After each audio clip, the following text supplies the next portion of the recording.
আজকে একটা নিউজ দেখলাম বিবিসি বাংলা, যেটা ইরানের এক কর্মকর্তা, পররাষ্ট্র উপদেষ্টা এরকম হবে, উনি বিবিসিতে সাক্ষাৎকার দিয়েছেন। তো ওনাকে সাংবাদিক যিনি ছিল, এক মহিলা ছিল বিবিসির। তো উনি প্রশ্ন করছে, অনেকগুলি প্রশ্ন করছে। এর ভিতরে একটা যেটা প্রশ্ন করলো যে আপনারা কিসের জন্য ইসরায়েলে হামলা চালাইতেছে এবং যেখানে কিনা হসপিটাল, নিরীহ মানুষদেরকে হত্যা করতেছে। তখন এটার পরিপ্রেক্ষিতে ইরানের কর্মকর্তা উনি উত্তর দিলেন, দেখেন, আন্তর্জাতিক আইন অনুযায়ী নিজেদের রক্ষার্থে যে কোনো দেশে তারা পদক্ষেপ নিতে পারে। এখন ওইটা যদি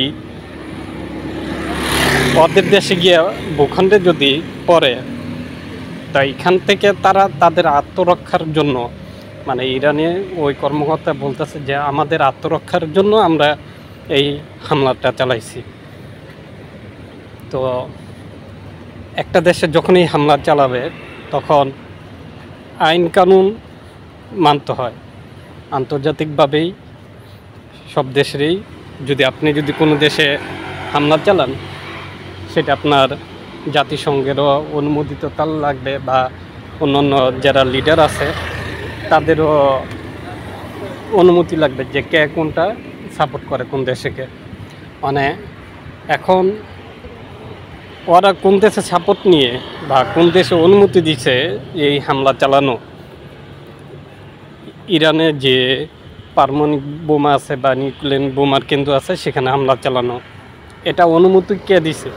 উনি এভাবে বলতেছেন যে আমাদের এখানে যে হামলা চালাইছে, এবং সরকারি কর্মকর্তা, বড় বড় পদক্ষেপ, মানে কর্মকর্তা যারা ছিল তাদেরকে অনেকের মেরে ফেলা হয়েছে। তো এগুলো অনুমতি কে দিছে?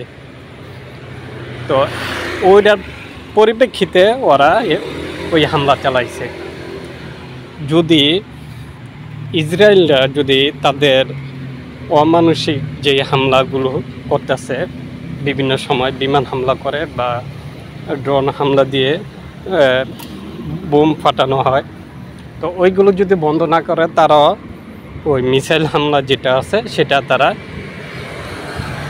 অব্যাহত রাখবেন, মানে এটা স্টপ করবে না।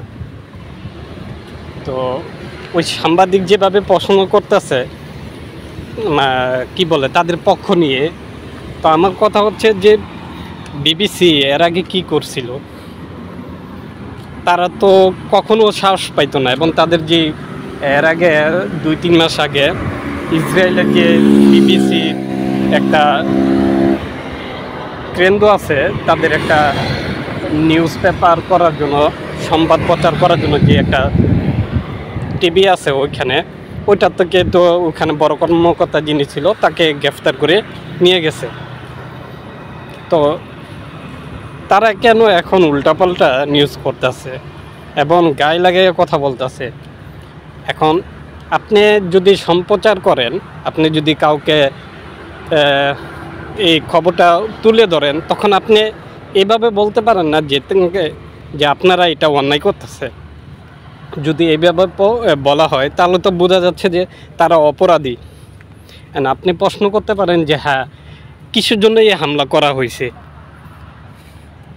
কিন্তু আপনারা এইভাবে বলতেছেন যে সেখানে তো নিরীহ মানুষ, তাদের উপরে কিসের জন্য হামলা করা হয়েছে। যদি আপনি এইভাবে প্রশ্ন করেন তাহলে বোঝা যাচ্ছে যে এখানে ইরানি যারা আছে, যারা হামলা করছে, তারা অপরাধী।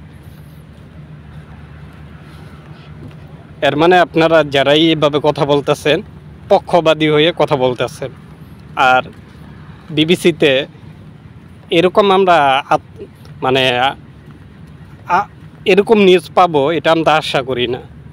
কারণ তার বিবিসি একটা চ্যানেল, শুধু যে বাংলাদেশে বা ইন্ডিয়াতে বা ইউরোপিয়ান যে দেশগুলো আছে সেগুলো তো সংস্থা আছে এরকম না, প্রত্যেকটা দেশেরই আছে। তো নিউজগুলো যদি আমরা যেটা সত্য ওইটা পাই, তাহলে আমরা দেখা গেছে ওইটার বিরুদ্ধে বা ওইটার যে নিউজটা পাবো সত্যতা, সেটা আমরা বিশ্বাস করতে পারবো। কিন্তু অন্যথায় বিশ্বাস করার তো দূরের কথা, শেষে দেখা যাচ্ছে যে ওই জিনিসটাকেই বয়কট করা হবে। তো আমরা আশা রাখি নিউজগুলো এরকম প্রচার হোক যে কাউকে পক্ষ নিয়ে কথা না বলা,